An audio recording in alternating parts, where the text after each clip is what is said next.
Oke Mas, kita malam ini kita bicara tentang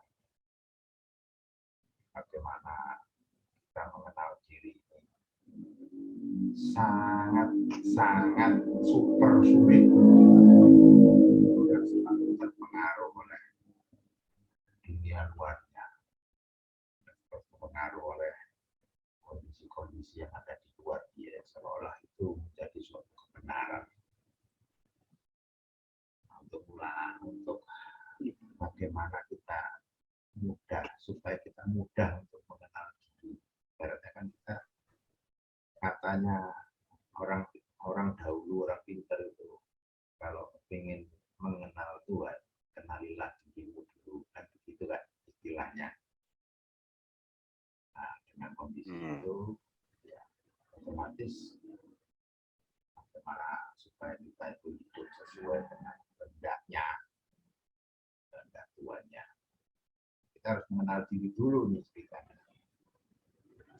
Saya mengenal diri ini kan bisa dikatakan tidak mudah. Kenapa tidak mudah? Kita mengajak orang untuk mengenal diri itu tidak mudah. Selalu dia berpatokan pada dari luar dirinya. Untuk menghilangkan, untuk menyadari bahwa pengaruh-pengaruh luar yang masuk itu supaya kita bisa sadar bahwa kita harus mengenal diri itu yang harus kita bedah itu di sisi mana dulu ini Mas? Monggo dijabarkan. Ya,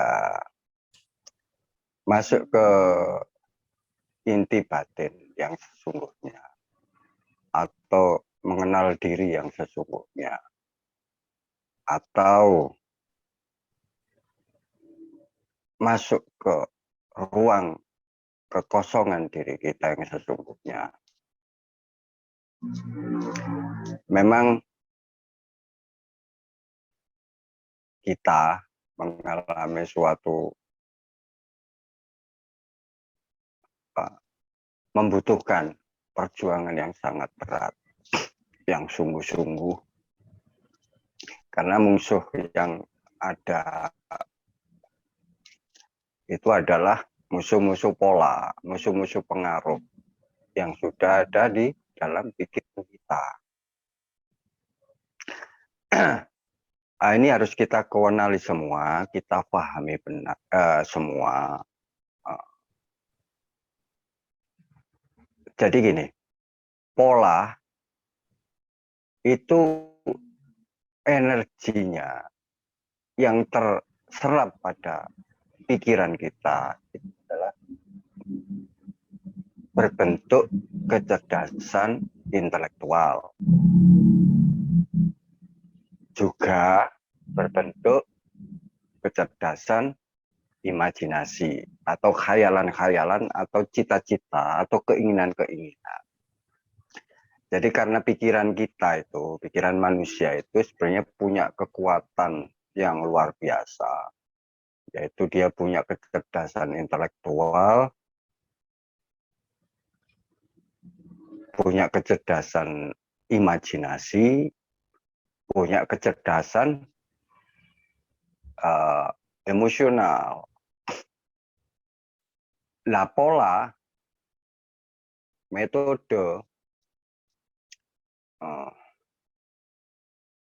itu selalu terserap langsung oleh intelektual dan imajinasi kita.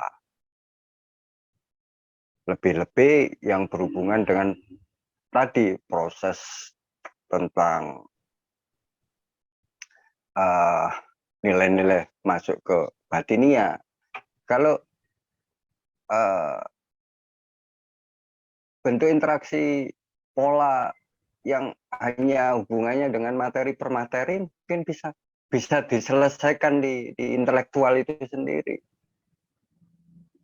Atau bisa diselesaikan di imajinasi itu sendiri, gitu loh Pak. Misalnya, saya melakukan bisnis, saya nggak perlu tidak membutuhkan batin. Bisnis itu harus pakai batinnya seperti apa ya? Kan nggak perlu. Yang bergerak adalah dua energi ini adalah energi intelektual dan energi kecerdasan imajinasi. Kita bisa menganalisa, oh saya kalau berbisnis harus seperti ini, harus seperti ini. Kita harus punya bayangan tracknya. Dalam bentuk statistiknya, bagaimana mempropaganda dan sebagainya. Itu memang hanya bisa diselesaikan secara verbalitas, intelektual, dan imajinasi. Tapi kalau kita sudah bicara tentang jati diri, bicara tentang batin yang sesungguhnya batin, itu harus melampaui kedua intelektual ini. Gitu. Karena kedua intelektual ini yang akan membias menjadi suatu perilaku yang akan menjadi suatu emosional gerak kita. Kalau kita intelektual itu begitu melihat sesuatu yang tidak mengenakan, imajinasi kita, bayangan imajinasi itu akan memunculkan suatu momok yang menakutkan. Akhirnya apa? Emosional kita terganggu. Terjadi kesedihan, penderitaan, ketakutan. Nah, ini yang akhirnya pola itu selalu bermain di sisi lingkaran-lingkaran semacam itu. Itu otomatis ya bukan batin. Bahkan intelektual dan imajinasi itu sangat bisa mempengaruhi emosional. Yang mahir sekali dia bermain gitu. Setelah intelektual diberikan suatu pola, diberikan suatu metode untuk masuk ke dalam proses nilai-nilai itu tadi, nilai-nilai menuju batin. Itu dia bisa memanipulasi seakan-akan emosional kita itu dikelabui bahwa dia sudah masuk ke batin gitu. Nah, saat kita terkelabui oleh imajinasi dan intelektual itu yang membentuk ilustrasi gambaran tentang batin, semakin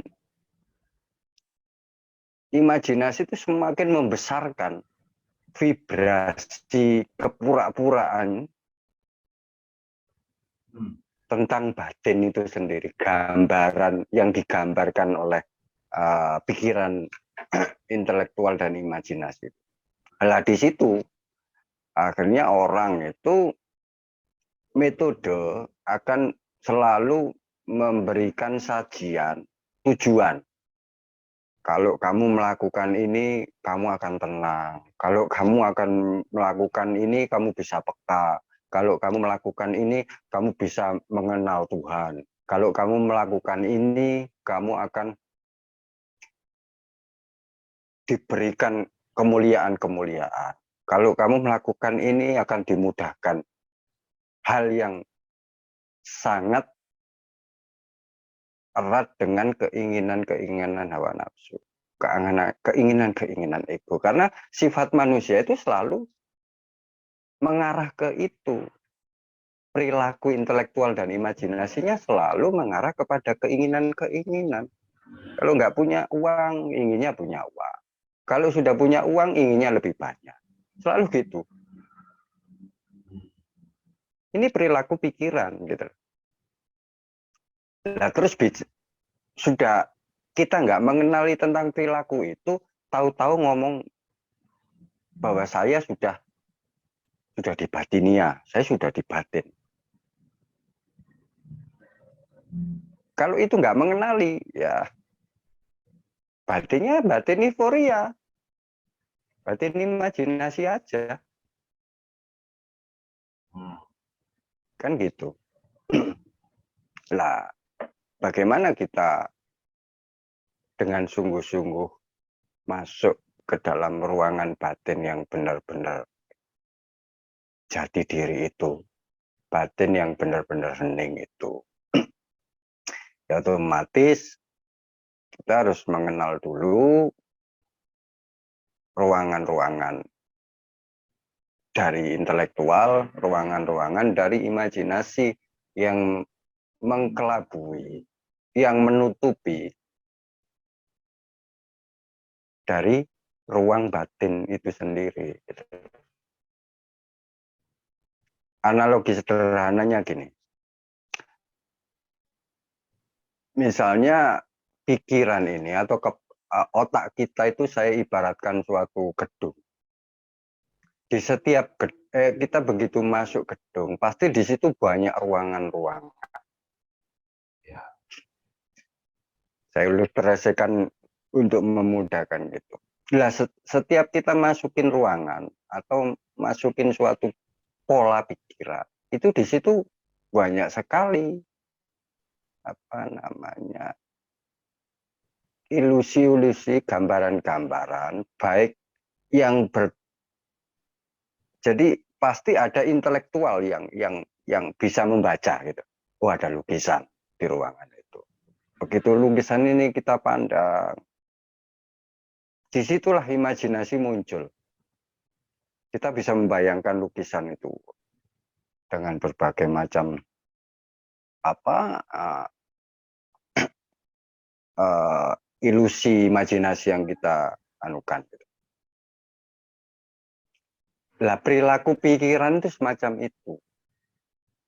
Kita harus menyadari perilaku itu sendiri. Perilaku pikiran saat kita masuk ruangan pikiran kita atau ruangan gedung itu.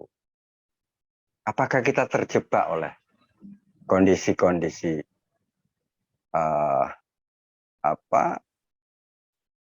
gambaran itu gitu. Karena gambaran itu adalah pola yang di dalam ruangan itu sangat indah polanya, pasti sangat indah. Kita bisa melihat tata ruangannya, begitu nyamannya. Nah, ini ya yang harus kita kenali, yang harus kita amati, yang harus kita pahami benar.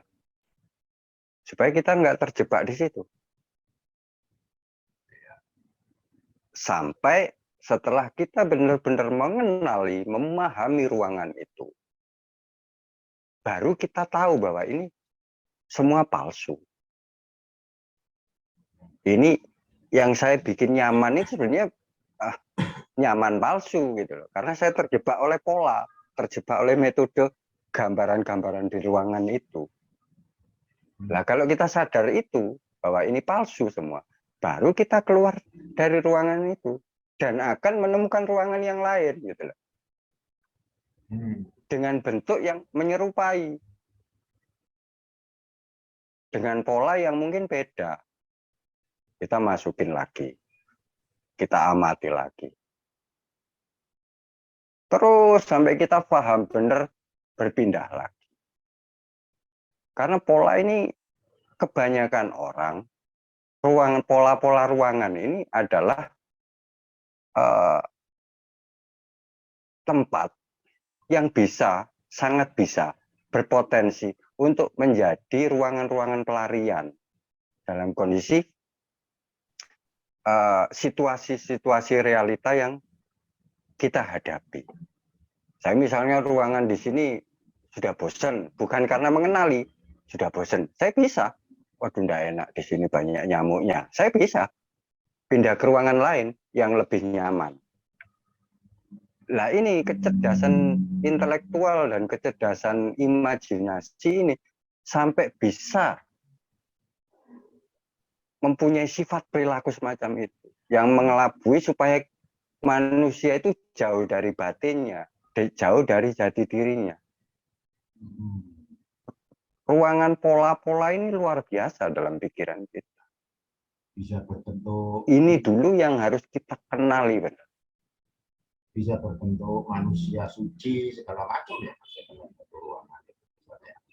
Oh bisa, makanya kita kalau kita sudah masuk ke apa namanya pembicaraan ke batin itu kan urusannya dengan kesucian.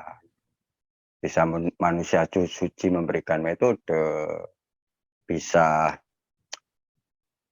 apa namanya kita bisa mencari sendiri dengan tapi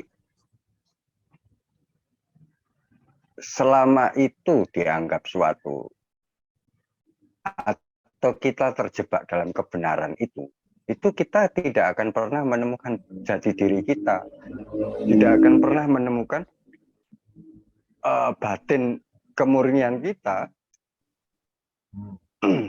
Makanya kita itu kalau banyak ya dari kita itu setelah dia menjalani suatu metode, memang itulah keistimewaan luar biasanya dari manusia itu.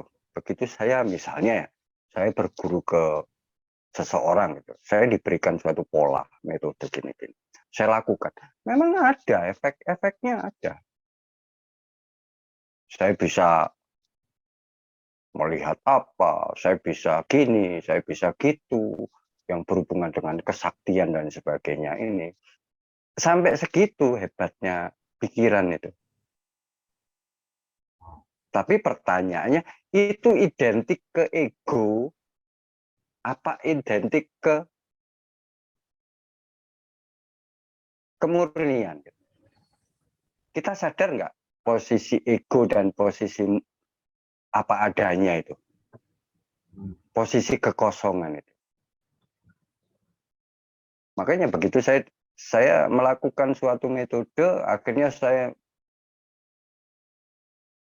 mendapatkan fase-fase yang luar biasa pada diri saya.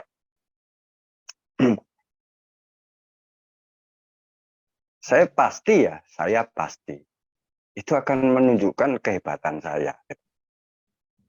Saya bisa gini loh, saya bisa gitu loh. Nah itu perilaku emosi yang membentuk ego atau emosi yang membentuk kemurnian itu sendiri itu kan posisinya sangat jelas. Orang-orang yang merasa punya keistimewaan itu selalu dia akan dikuasai oleh egonya itu sendiri. Nah itu keistimewaan ruangan dalam. Seperti kita masuk ruangan terus kita terperangah oleh ruangan, kita akan dikuasai oleh ruangan. Nah itulah yang dikatakan nyaman itu sama orang. Waktu saya sudah nyaman di sini. Karena nyaman kita terdogma oleh kenyamanan itu. Ruangan lain dianggap sudah tidak ada. Akhirnya pengkuh bahasanya gitu. Loh, kok ini loh, saya punya banyak ruangan gitu. Kalau kita ibaratkan gitu. Melebu ruanganmu masih banyak yang bisa kamu pelajari supaya kamu bisa membandingkan ruanganmu ini benar-benar bikin nyaman atau tidak. Polamu itu loh. Kalau dia masuk ke ruangan lain, misalnya gini, ada pola ruangan tradisi, ada pola ruangan religius, ada pola ruangan uh, apa uh, spiritual misalnya. Dan ini semua manusia pasti punya pengaruh-pengaruh itu punya. Kalau kita ke sisi batin ya, bukan ke sisi apa interaksi mengolah ke intelektual. Kalau intelektual lebih mudah. Kalau kamu ingin punya kerjaan yang bagus, ya kamu ini loh dikasih metode pendidikan. Sekolah SD dulu, lulus, masuk SMP, lulus, masuk SMA, lulus. Metode itu diberikan program jenjang. Nanti perguruan tinggi lulus, baru untuk kerja. Kamu pasti dapat kerjaan yang sesuai dengan grade keilmuanmu, gitu loh. Dan grade ini bisa juga dibentuk pola juga, diberikan metode pola yang berhubungan dengan hasil segini atau gajimu akan segini kalau sarjana. Kalau SMA gajimu akan segini. sudah dipaket semua gitu. Sementara batin itu sangat jauh dengan pola-pola semacam itu. Batin itu bergerak dengan batin yang sesungguhnya. Itu bergerak tanpa batasan ruang dan waktu, atau tanpa batasan metode, atau sangat tidak tersentuh oleh metode. Gitu. Nah itu yang harus kita analisa pada diri kita itu, supaya kita masuk ke dalam ruangan yang di situ adalah ruangan yang tidak ada pola, atau kita sudah mengenali benar pola-pola itu, atau kafah lah, sudah melampaui. Orang kalau meninggalkan berarti dia sudah paham, ini hanya palsu gitu. Ini pola sih nggak bener gitu. Udah sampai ke situ nggak kita? Sebelum kita melampaui ini, mengenali benar sesungguhnya ini palsu atau tidak palsu, orang tidak akan melakukan proses perjalanan dirinya. Akhirnya dia merasa nyaman di situ. Dia tidak tahu bahwa di dirinya itu banyak ruangan-ruangan pola. Ini semua harus dilampaui semua gitu. Melampaui itu berarti kafah. Melampaui benar-benar paham. Sampai dia menemukan ke titik ruangan yang kosong. Ruangan kosong akan dikenali bahwa itu memang kekosongan gitu.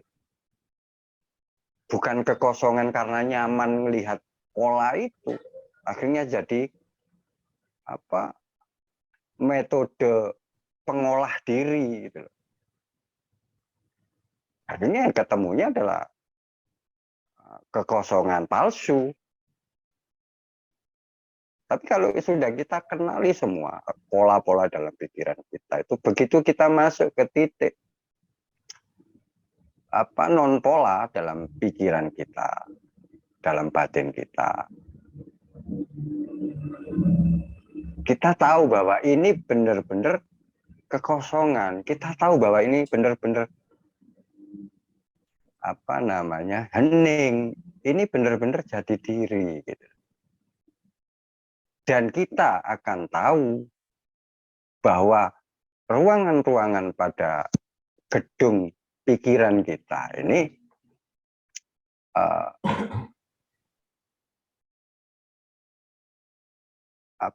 tahu pola-pola pengaruhnya, mengenali benar.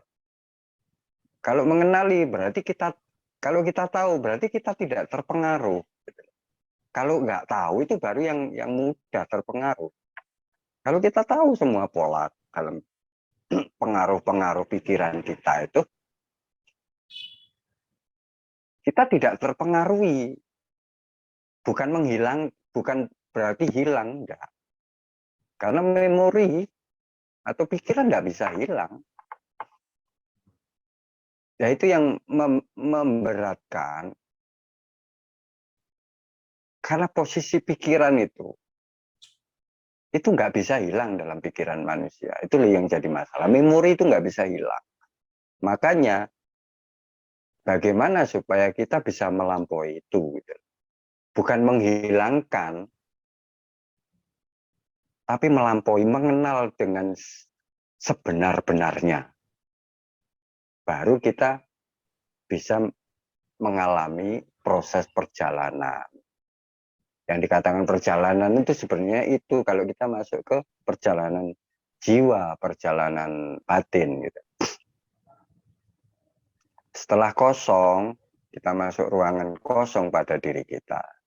Dengan sangat-sangat mengenal bahwa itu kosong, yaitu yang dikatakan kamu sudah masuk ke nilai-nilai inti dirimu gitu loh. Batin yang sesungguhnya pada dirimu. Lah bagaimana batin yang sesungguhnya?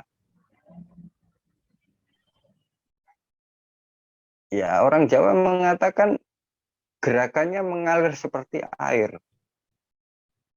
Gerakannya tidak dipengaruhi oleh pola-pola. Sangat apa adanya, sangat nothing tulus. Tidak ada perbandingan-perbandingan di situ. Begitu saya berinteraksi kepada siapa saja,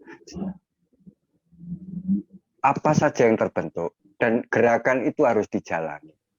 Ya berjalan begitu saja. Tidak, oh kalau saya melakukan ini, nanti apalagi berhubungan dengan nilai-nilai ya. Begitu masih dipengaruhi pola, wah ini dihitung ini. Waduh, aku kalau ngasih ini gak kebanyakan. Kalau gini nanti saya nggak bisa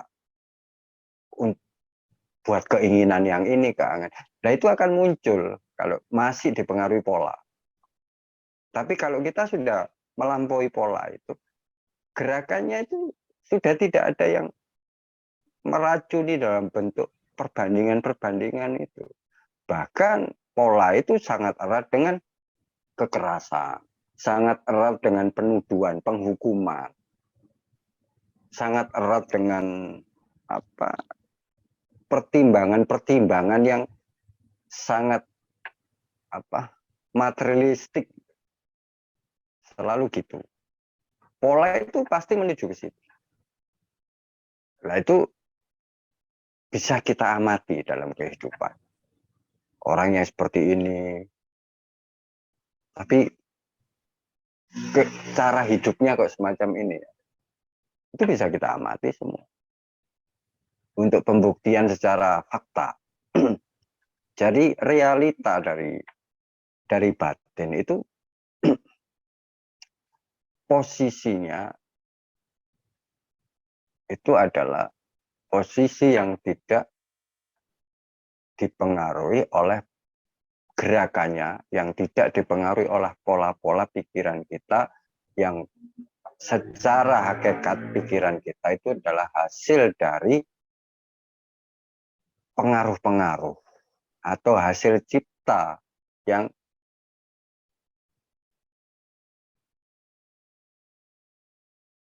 terbentuk dari apa yang menjadi interaksi kehidupan kita.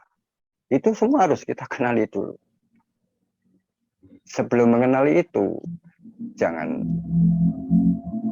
sulit mengetahui batin yang sesungguhnya. Kecuali hanya terjebak pada halusinasi yang diciptakan oleh imajinasi kita tentang batin. Terjebak pada euforia batinia.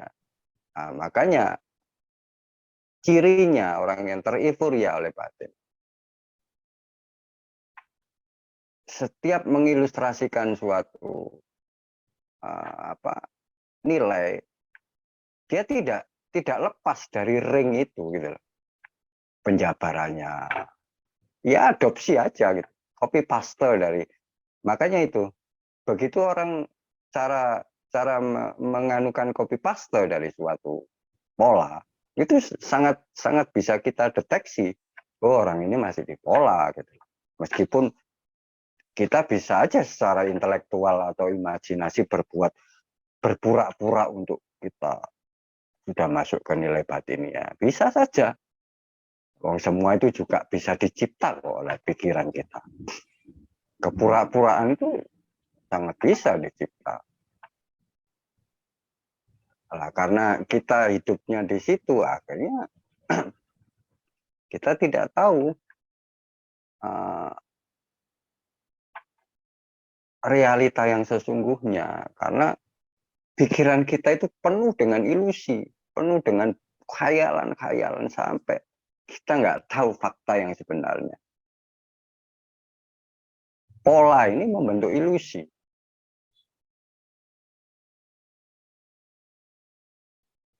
Kita terjebak dalam kehidupan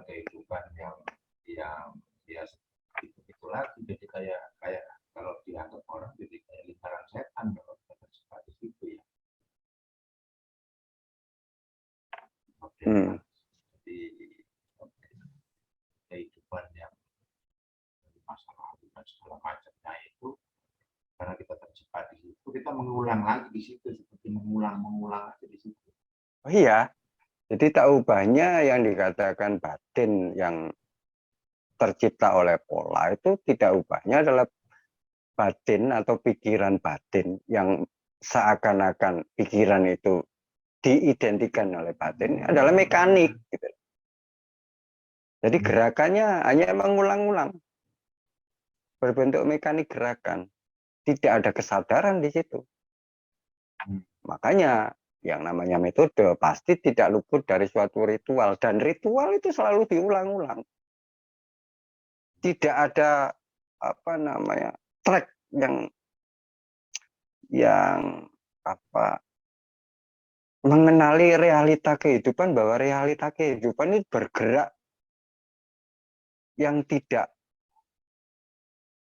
apa namanya yang selalu berubah-ubah, tidak konstan gitu aja. Ritual itu kan konstan, ya situ aja realitanya dalam kehidupan sangat tidak statis, dia bergerak tanpa. Nah ini kalau kita contohkan di luar dimensi pikiran kita, di luar diri kita, itu bisa kita amati. Bagaimana sih gerakan kehidupan itu? Misalnya detik ini saya melihat mobil warna merah, nggak sampai 1 menit itu mobil warna merah sudah bisa berubah menjadi yang jalan di depan saya itu warna putih. Detik kemudian ya berubah lagi. Bahkan mobilnya berbeda-beda. Itu salah satu contoh. Termasuk kita melihat wujud-wujud materi kehidupan yang lain. Karena wujud materi itu di dalamnya adalah ada inti batin semua gitu loh. Jadi kita bicara tentang mencari jati diri itu bukan hanya bicara tentang mencari di dalam diri kita, karena diri kita itu adalah satu kesatuan alam semesta. Di luar itu ya dirimu, di luar itu ya pikiranmu. Jangan melihat pikiran tok. Akhirnya kita lupa tentang realita, fakta kehidupan. Gitu loh Pak. Ini harus kita ketahui semua. Jangan ngomongkan ini, wah kira gini topo. Kepingin ru, didudui toto coro. Delon pikiranmu, amati. Wah kira bendinong ini. Yo tetap itu adalah metode. Sangat tidak hidup bahasanya. Kepingin apa beku loh. Mati dalam kebodohan itu. Nah, makanya kalau kita identikan mati dan hidup, saat pola ini mati pada diri kita, disitulah kita masuk dalam tadi yang ruangan kosong itu, batin yang sesungguhnya. Disitulah kehidupan yang sesungguhnya. Dalam realita, kita tahu akan mengenali mistisnya kehidupan, mistisnya realita, yang tidak dipengaruhi oleh metode. Jadi sangat-sangat realistis. Di situ sangat religius, sangat mistis, yang luar biasa. Disitulah yang dikatakan keberadaan Tuhan. Jadi mencari Tuhan itu yang identik dengan nilai-nilai batin ya itu memang berat.